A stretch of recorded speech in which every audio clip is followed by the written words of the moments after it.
मुसलमान जिसको एक बीमारी कभी नहीं हो सकती थी, सबसे ज्यादा गोली बिक रही है ज़ैनेक्स की पाकिस्तान में। डिप्रेशन, मोमिन को कैसे डिप्रेशन हो सकता है? अल्लाह वाले को कैसे डिप्रेशन हो सकता है? तुमने तो पहाड़ जमीन एक कर दिए, माजी का रेफरेंस है तुम्हारा। तुम कैसे घबरा गए आगे से? तुम्हें क्यों मायूसी हो गई? डाउट कहां से आ गई? जबकि पहला जुमला अल्लाह कुरान में कहता है इंसान और बंदे का ताल्लुक कायम ज़ालिकल किताबु ला रैब फीह से होता है। हम कैसे शक में आ गए? अगरचे वो बहुत आगे निकल गया है, अगरचे मद्दे मुकाबिल बहुत आगे निकल गया है, तो जिंदगी इन्हीं चीजों का नाम है बेटा। लोग तुझसे आगे चले जाएंगे, लोग तुझे पीछे छोड़ जाएंगे, क्योंकि तेरे पास वसाइल नहीं होंगे, तेरे पास असबाब नहीं होंगे, तेरे पास वो शोहरत नहीं होगी, वो तलक्की बिल कबूल नहीं होगी, लोग तुझे अब मानते नहीं होंगे, तेरा सिक्का बिकता नहीं होगा, तू लोगों की धड़कन नहीं होगा, तू किसी का एहसास नहीं होगा और किसी की फिक्र नहीं होगा। इन लम्हात में और इन वादियों में लीडर पैदा होता है, इन लम्हात में और इन घाटियों के अंदर एक इमाम और क़यादत जन्म लेती है, और इन्हीं औकात के अंदर एक रूह अपनी एक्सीलेंस को अटैच करने के लिए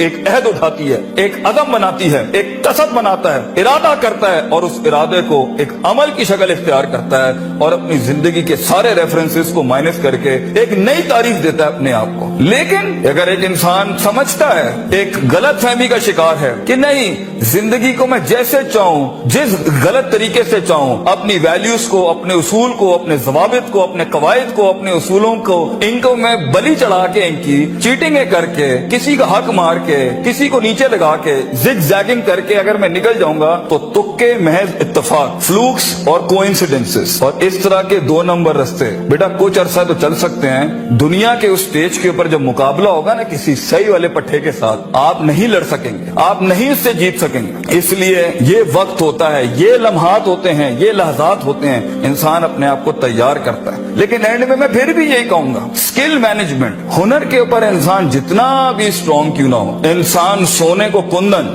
कतरे को समंदर, जर्रे को एक चट्टान और एक छोटी सी आतिश को एक आतिश फिशा तब बनाता है जब उसके अंदर वो कलेजा, वो जिगर हो, परसिस्टेंट रहने का, पेशेंट रहने का, साबिर रहने का, कंसिस्टेंट रहने का, कांस्टेंट रहने का, मुस्तकिल मिजाज रहने का, इस्तकलाल रहने का। I keep falling down and I keep moving forward, I keep falling down and I keep moving forward. He strikes his way in those storms that are meant to nail him down. तो ये सबर के बगैर ये सफर नहीं हो सकता, ये सबर के बगैर, ये तहम्मुल के बगैर, इन इत्मीनान और इनके बगैर वो सुकून नहीं मिल सकता। वरना स्ट्रेस मार देगा, एंग्जाइटी मार देगी, जेलसी मार देगी, तकब्बुर मार देगा, हसद मार देगा, हिक़्द मार देगा, ये सारी चीजें गिरा देंगी। वो जो तेरे उस दर्द को, तेरी सिस्कियों को और तेरी उन तकलीफों को नहीं समझ सकेंगे। बेटा इसको सुकूत लाना अपने अंदर, मुंह को खामोशी दो और कलेजे को आवाज दो अपनी परफॉर्मेंस के साथ, अमल के साथ, कंसिस्टेंसी के साथ, तफक्कुर के साथ, तफक्कुर फिर शरा के साथ, अल्लाह के दीन में तफक्कुर, तफक्कुर फिर नास, लोगों के अंदर आप तफक्कुर करें, तफक्कुर फिल कौन, अल्लाह की कायनात में तफक्कुर करें, तदब्बुर करें।